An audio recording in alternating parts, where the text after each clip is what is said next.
Abigail and Nikki here with the Colorado group brokered by eXp Realty. We are doing the Soul Sister Show today, and we are going to talk about contingencies. So Nikki, what is contingency? What is being contingent? So basically, being contingent in the world of real estate is when you are looking to purchase another property but need to sell your existing property in order to qualify because it affects your DTI, your debt to income ratio.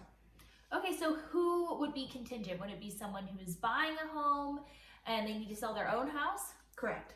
So typically you're going to find the buyer's the one contingent because they're the one making the offer to the seller.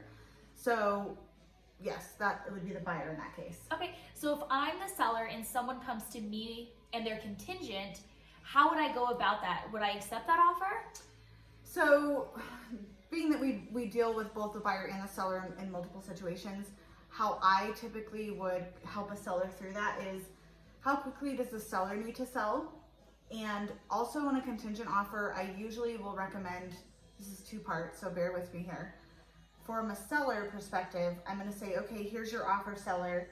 This buyer is contingent, and I'm going to know their bottom line, their timeline. If it meets all of that, then I'm going to make sure that the contingent offer is at least through inspection and inspection resolution, and hopefully close to appraisal already being completed from the buyer side. Because typically that's when we would see a transaction fall apart if there's a disagreement on inspection and inspection items between that buyer and seller, or if the appraisal comes in low. So contingent offers aren't always bad if you're a seller. It just really needs to be structured well so that we know that we're doing the best for you on the sell side, but then we also need to make sure that that buyer is actually going to be able to close so that the transaction continues to go smoothly. Right, so as a buyer, when would be the best time to make an offer? You're saying that I want to be through inspection and things like that before I even make an offer on a property. Correct. So if I know that a buyer is contingent, unless you are doing new construction, and it depends on what the builder's guidelines are, but from a buyer perspective, I'm always going to encourage you to have your home on the market, make sure that you are through your inspection and that you have gone through your resolution with that current seller prior to actually going out and actively looking, unless you are looking at new construction and it fits those guidelines and you have the time to do that. Perfect. Yeah.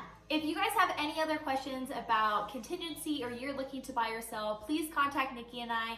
My phone number is 801-735-4916. And mine is 719-459-8667. And thanks for tuning in again to Soul Sisters.